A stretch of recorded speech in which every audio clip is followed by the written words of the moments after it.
प्यारे विद्यार्थियों, अज अपना टॉपिक हैगा control circuit diagram of DOL starter. DOL starter की कंट्रोल सर्किट डायग्राम इस लॉकडाउन पीरियड असी बहुत ही ज़्यादा ड्राइंग तो या किसी होर वीडियो तो समझ रहे हैं। तो मैं कमी महसूस करता है परसनली भी जोड़ा डायग्राम तो समझना तो डायग्राम तो समझ के ओके कर देना काफ़ी नहीं होंगे। कुछ प्रैक्टिकली भी सानू उन्होंने पॉइंट्स की समझ हो गए A1 A2 कितने होंगे है कंट्रैक्टर के उसनों जोड़ा है कनैक्शन जी किस तरह किए जाते हैं, क्योंकि जदों किसी कैबिनेट के लेआउट बनता है तो लेआउट के मुताबिक जरूरी नहीं उस तरह लगाए गए होने जोड़े कंट्रोल एलीमेंट है जिस तरह ड्राइंग चलते है वो उपर या नीचे होने की वजह नाल कई बार बच्चे नर्वस होकर घबरा जाते हैं। सो मैं उन्होंने थोड़ा जिहा होर क्लैरीफाई करने की कोशिश करदा इस वीडियो के राही।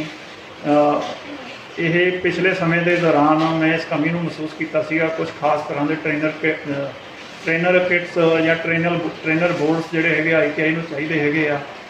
सो वो ट्रेनर बोर्ड्स का जो ITI के आना एक अलग प्रोसीजर है, किमें आएगा किमें नहीं। बट मैं अपने पद्धर से बच्चों के लिए जोड़ा ये ट्रेनर किट जिस अलग अलग तरह के हो सकते प्रैक्टिकल जिस कंट्रोल एलीमेंट की पहचान आइडेंटिफिकेशन ऑफ कंट्रोल एलीमेंट्स तो उन्होंने टेस्टिंग ऑफ कंट्रोल एलीमेंट्स तो किसी हद तक DOL स्टार्टर का करने की कोशिश करांगे, क्योंकि हजे ये जो मेरे वालों तैयार ट्रेनर किट हो रही है पूरी तरह तैयार नहीं सी हुई तो उस समय के दौरान यह लॉकडाउन हो जाने कारण ये पूरी नहीं हो पाई। पर इस दे विच ही अपनी ही क्रिएटिविटी को वरतते हुए आप कोशिश करांगे भी जोड़ा कंट्रोल सर्किट है उसनों पूरा करके तो उसके ऑपरेशन चैक किया जाए किमें वर्क करता है किमें उसकी वायरिंग करते हैं।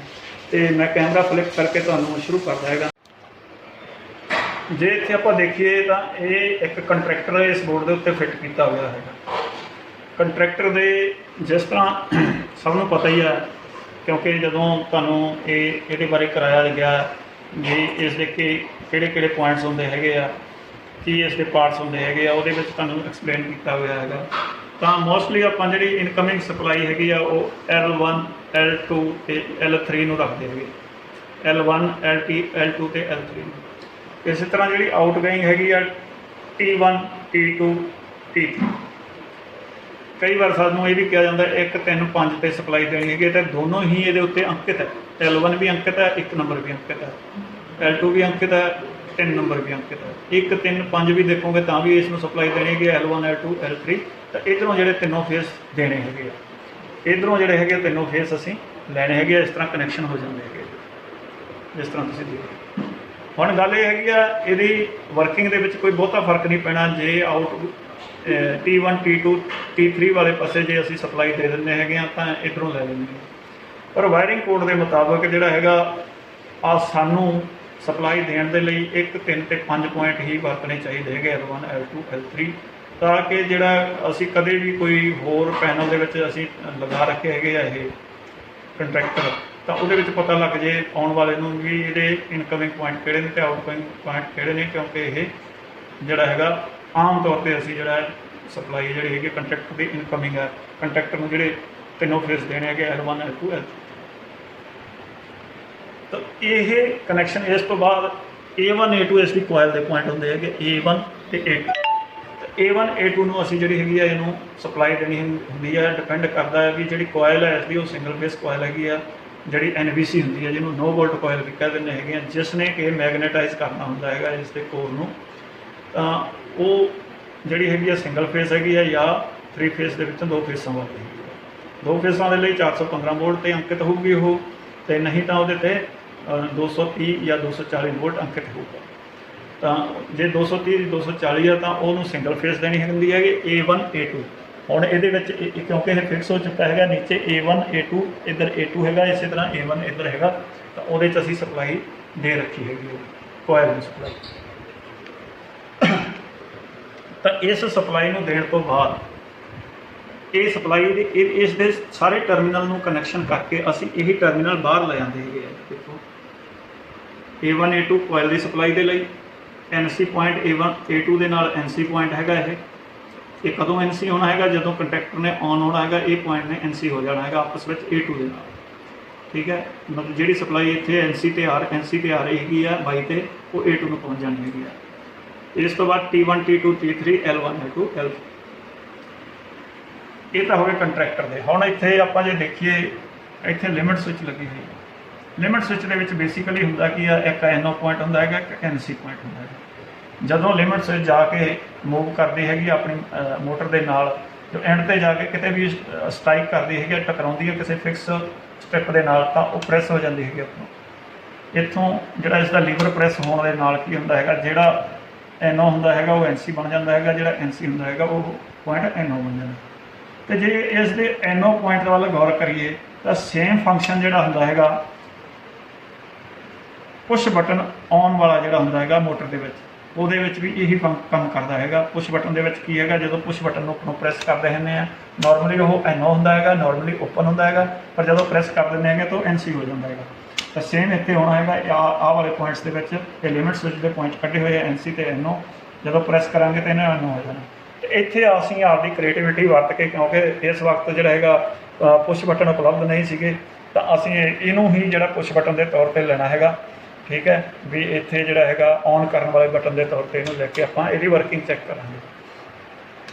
ਹੁਣ ਲੋਕਡਾਊਨ ਪੀਰੀਅਡ ਦਾ ਕਰਕੇ 3 ਫੇਜ਼ ਸਪਲਾਈ ਵੀ ਹੈ ਨਹੀਂ ਗੀ ਆਪਣੇ ਕੋਲੇ ਘਰਾਂ ਦੇ ਵਿੱਚ, ਜਿਹੜੀ ਹੈਗੀ ਸਿੰਗਲ ਫੇਜ਼ ਸਪਲਾਈ ਹੈਗੀ ਆ। ਤਾਂ ਕੋਇਲ ਵੀ ਇਸ ਦੀ ਜਿਹੜੀ ਹੈਗੀ ਆ ਕੰਟਰੈਕਟਰ ਦੀ ਸਿੰਗਲ ਫੇਜ਼ ਹੈਗੀ ਆ। ਤਾਂ ਸਿੰਗਲ ਫੇਜ਼ ਦੇ ਨਾਲ ਅਸੀਂ ਕੰਟਰੋਲ ਕਰਕੇ ਇੱਕ ਫੇਜ਼ ਨੂੰ ਅਸੀਂ ਚੈੱਕ ਕਰਾਂਗੇ ਵੀ ਉਹ ਕਿਵੇਂ ਕੰਮ ਕਰਦਾ ਹੈ। ਤਿੰਨੋਂ ਫੇਜ਼ ਫਿਰ ਅਲੱਗ-ਅਲੱਗ ਤੁਹਾਨੂੰ ਦੱਸਾਂਗੇ ਕਿ ਕਿਵੇਂ ਹੁੰਦਾ ਹੈ। ਤਾਂ ਇਹਦੇ ਲਈ ਸਭ ਤੋਂ ਪਹਿਲਾਂ ਆਪਾਂ ਕੀ ਕਰਦੇ ਹੈਗੇ ਹਾਂ, ਜਿਹੜਾ ਇੱਥੇ ਅਸੀਂ ਇੱਕ ਹੋਰ ਅਰੇਂਜਮੈਂਟ ਕਰ ਰੱਖਿਆ ਹੈਗਾ RYB ਸਪਲਾਈ ਦੇਣ ਦੇ ਲਈ ਤਿੰਨੋਂ ਫੇਜ਼ ਨੂੰ। ਠੀਕ ਹੈ, ਉਹਨਾਂ ਤਿੰਨੋਂ ਫੇਸਿਸ ਦੇ ਅਲੱਗ-ਅਲੱਗ ਇੰਡੀਕੇਟਰ ਹੈਗਾ। ਵੈਸੇ ਤਾਂ RYB ਉਸੇ ਅਕੋਰਡਿੰਗਲੀ ਮਿਲ ਜਾਂਦੇ ਆ, Y ਤੇ B ਤਾਂ ਮਿਲ ਗਏ, R ਪਿਓਰ ਨਹੀਂ ਹੈਗਾ, ਇਹ ਔਰੇਂਜ ਹੈ। ਚਲੋ ਇਹ ਮਾਰਕੀਟ ਦੀ ਅਵੇਲੇਬਿਲਿਟੀ 'ਤੇ ਸੀਗਾ, ਜੋ ਮੈਨੂੰ ਮਿਲ ਗਿਆ ਉਹਦੇ ਅਕੋਰਡਿੰਗ ਮੈਂ ਤਿਆਰ ਕੀਤਾ ਹੋਇਆ। ਅਤੇ ਇੱਥੇ ਜਿਹੜਾ ਹੈਗਾ R ਫੇਸ ਦੇਣਾ, ਆਹ ਨਿਊਟਰਲ ਰੱਖਿਆ ਹੋਇਆ। ਹੁਣ ਇੱਥੋਂ ਹੀ ਜਿਹੜਾ R ਫੇਸ ਅਤੇ ਨਿਊਟਰਲ ਦੇ ਨਾਲ ਜਿਹੜਾ ਅਸੀਂ ਆਹ ਲੈਂਪ ਜਿਹੜਾ ਹੈਗਾ ਔਨ ਕਰਦੇ ਹੈਗੇ ਹਾਂ, ਤਾਂ ਕਿ ਸਿੰਗਲ ਫੇਸ 'ਤੇ ਕਿਤੇ ਲੈਂਪ ਨੂੰ ਕਿਸੇ ਇੰਡੀਕੇਸ਼ਨ ਦੇ ਤੌਰ 'ਤੇ ਜਾਂ ਟੈਸਟ ਲੈਂਪ ਦੇ ਤੌਰ 'ਤੇ ਵਰਤਣਾ, ਤਾਂ ਅਸੀਂ ਇੱਥੋਂ ਵਰਤ ਸਕਦੇ ਹੈਗੇ ਹਾਂ R ਫੇਸ ਅਤੇ ਨਿਊਟਰਲ ਨੂੰ ਸਪਲਾਈ ਦੇ। ਅਤੇ ਇੰਡੀਕੇਟਰ ਜਿਹੜੇ ਹੈਗੇ ਆ ਉਹ ਇੱਕ ਵੱਖਰਾ ਵਿਸ਼ਾ ਹੈਗਾ, ਪਰ ਇਹਦੇ ਵਿੱਚ ਆਪਾਂ ਕਰਦੇ ਹੈਗੇ ਹਾਂ। ਇੰਡੀਕੇਟਰਾਂ ਨੂੰ ਸਪਲਾਈ ਦੇਣ ਦੇ ਲਈ ਅਸੀਂ ਕੀ ਕਰਦੇ ਹੈਗੇ ਹਾਂ, ਜਿਹੜੇ ਇੰਡੀਕੇਟਰ ਦੇ 3 ਟਰਮੀਨਲ, ਜੇ ਮੈਂ ਇਸ ਦੀ ਬੈਕ ਸਾਈਡ ਘੁਮਾ ਕੇ ਦਿਖਾਵਾਂ ਤੁਹਾਨੂੰ ਜ਼ਿਆਦਾ ਕਲੀਅਰ ਹੋਏਗਾ।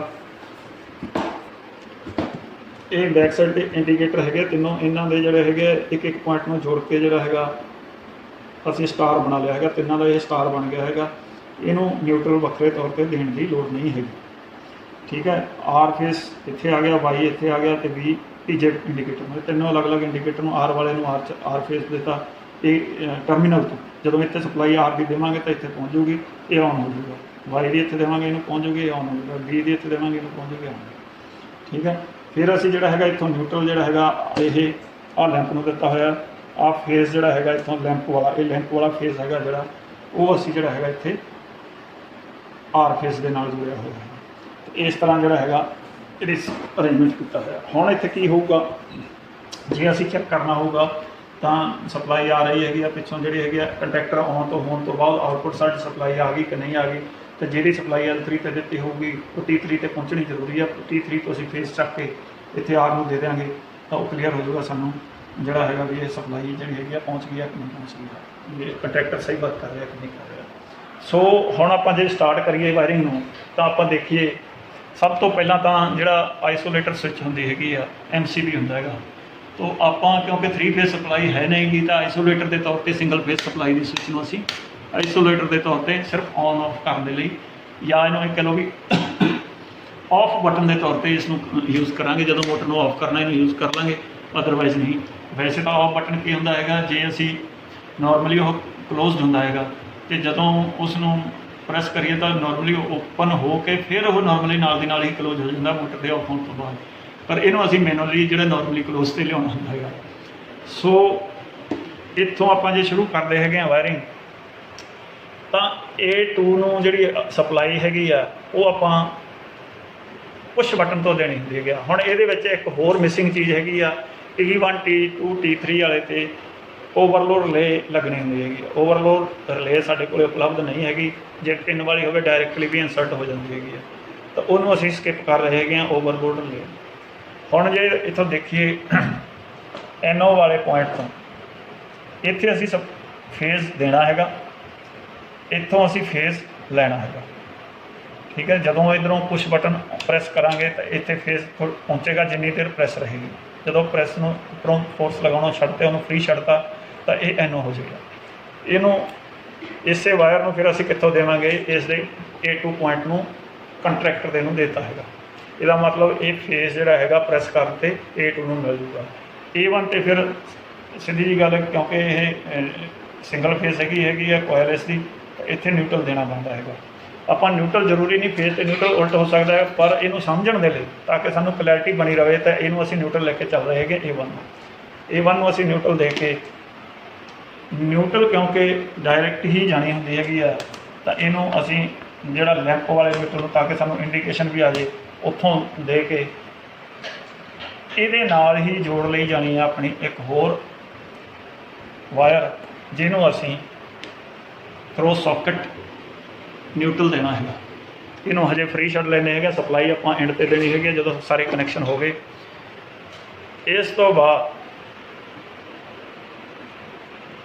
हुण असी इत्थे उही फेस लैके आउणा इत्थे R3 ते L3 ते उही फेस लैके आउणा जिहड़ा फेस जिहड़ा हैगा पुश बटन तो असी कंट्रोल किया होया। हुण ये पुश बटन वाला जिहड़ा कंट्रोल किया होया इधरली साइड तो नहीं, इहदी इनपुट साइड तो असी फेस लैके आउणा। इनपुट साइड ते डायरैक्टली आ रहा है। जो सर्किट डायग्राम भी तुसीं कंट्रोल सर्किट भी देखोगे तो इनपुट साइड तो एक चक के ऑक्सिलरी पॉइंट नाल जोड़िया हुंदा हैगा। ऑक्सिलरी पॉइंट जिहड़ा हुंदा हैगा अपने कंट्रैक्टर का। हुण ऑक्सिलरी पॉइंट तक ले जाण दे लई असीं L3 ते लगाता हैगा। इहनूं L3 तो आउटपुट साइड ते T3 तो यह फेज़ असी चक लिया, T3 तो यही फेज़ T3 तो चक लिया, इनू NC दे नाल जोड़ता। हुण देखो होया की है, A1 ते NC 22 नंबर, NC 22 नंबर ते A2 सॉरी A2 ते NC 22 नंबर आपस में NC कदों होणगे, जदों कंट्रैक्टर ने ऑन होना हैगा। तो NC होणगे तो फिर की होगा, जिहड़ा फेज़ इत्थे पहुँच रहा वो A2 ते पहुँच जाएगा। ठीक है, हुण किहड़ा फेज़ इत्थे पहुँचूगा ध्यान नाल देखो, जिहड़ा T3 ते है, T3 ते अगे कित्थों आएगा L3 तो। L3 नूं असीं सप्लाई कित्थों चक्की हैगी आ, NO दे इनपुट तो, पुश बटन दे इनपुट तो, पुश बटन दे इनपुट साइड तो जिहड़ी सप्लाई चक्की हुई हैगी वो उत्थे जा रही है। इट मीन सेम फेस है, ये ध्यान नाल देखा जाए, सेम फेस जिहड़ा इधर पुश बटन नूं प्रैस करे तो A2 ते पहुँचना हैगा, वही फेस इनपुट साइड तो L3 तो हुंदा होया T3 तो हुंदा है NC तो A2 नूं पहुँचूगा। मतलब सेम फेस हैगा, पर पहुँचेगा कदों, जदों यह कंट्रैक्टर ऑन होएगा, क्योंकि ऑन होने की सूरत में ही जिहड़ा NO पॉइंट इन्हें NC बनना हैगा, या इत्थों सप्लाई L3 तो T3 ते पहुँचनी है ऑन होने की सूरत में।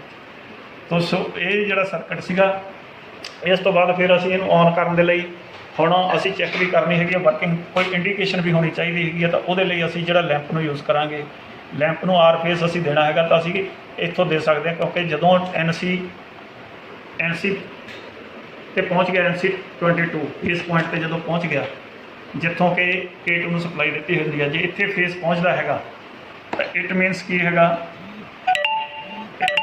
तो मोटर ये मतलब जिहड़ा हैगा कंट्रैक्टर ऑन हो गया। कंट्रैक्टर ऑन की इंडीकेशन देखने के लिए इत्थों ला लिया, तो हुण उही लैंप नूं जिहड़ा न्यूट्रल असीं देता सीगा, फेस R नाल जोड़िया होया सी, लैंप दे R नाल जिहड़ा हैगा इत्थों पॉइंट चक के NC 20 तो इहदे नाल लाता हैगा, ताकि लैंप की इंडीकेशन जस्ट हो जाए आपां।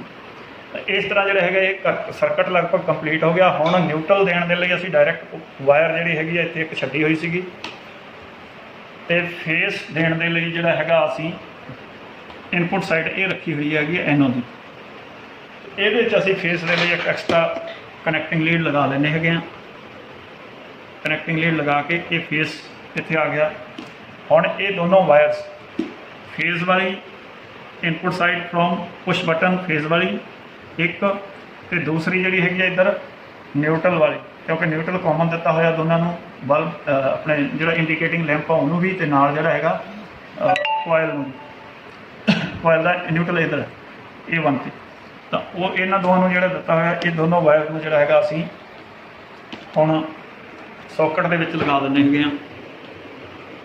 ठीक है, मैं तुहानूं पहलां भी दस्सिया सी, चैक करन दी लोड़ नहीं, फेस ते न्यूट्रल इंटरचेंज भी हुंदे आ, तो कोई गल नहीं, जस्ट समझाउण वास्ते सीगा तुहानूं। ਠੀਕ ਹੈ। ਹੁਣ ਜੇ ਇਸ ਨੂੰ ਜਿਸ ਤਰ੍ਹਾਂ ਕਿ ਇੱਕ ਮੋਟਰ ਦੇ ਵਿੱਚ ਹੁੰਦਾ ਹੈਗਾ, ਜੇ ਅਸੀਂ ਜਿਹੜਾ ਹੈਗਾ ਇਹ ਤਾਂ NC ਹੀ ਹੈ ਪੁਆਇੰਟ, ਇਹਨੂੰ ਮੰਨ ਕੇ ਚੱਲਦੇ ਹਾਂ ਔਫ ਬਟਨ ਵਾਲਾ NC। ਜੇ ਇਹਨੂੰ ਔਨ ਕਰ ਦੇਂਗੇ ਤਾਂ ਆਪਣੇ ਆਪ ਮੋਟਰ ਨੇ ਔਨ ਨਹੀਂ ਹੋਣਾ। ਇਹ ਦੇਖੋ ਔਨ ਕਰਤਾ ਹੈਗਾ, ਸਾਰੇ ਉਵੇਂ ਦਾ ਔਨ ਹੈਗਾ, ਇੰਡੀਕੇਟਿੰਗ ਲੈਂਪ ਵੀ ਔਨ ਨਹੀਂ ਹੋਇਆ ਹੈਗਾ। ਤਾਂ ਫਿਰ ਔਨ ਕਿਵੇਂ ਹੋਊਗਾ? ਜੇ ਅਸੀਂ ਪੁਸ਼ ਬਟਨ ਤੋਂ ਔਨ ਕਰ ਦਿੰਦੇ ਹੈਗੇ ਆ। ਪੁਸ਼ ਬਟਨ ਦੀ ਥਾਂ 'ਤੇ ਆਪਾਂ ਲਿਮਿਟ ਸਵਿਚ ਨੂੰ ਵਰਤਿਆ ਹੋਇਆ, ਉਹਦੇ NO ਪੁਆਇੰਟਸ ਨੂੰ ਵਰਤਿਆ ਹੋਇਆ।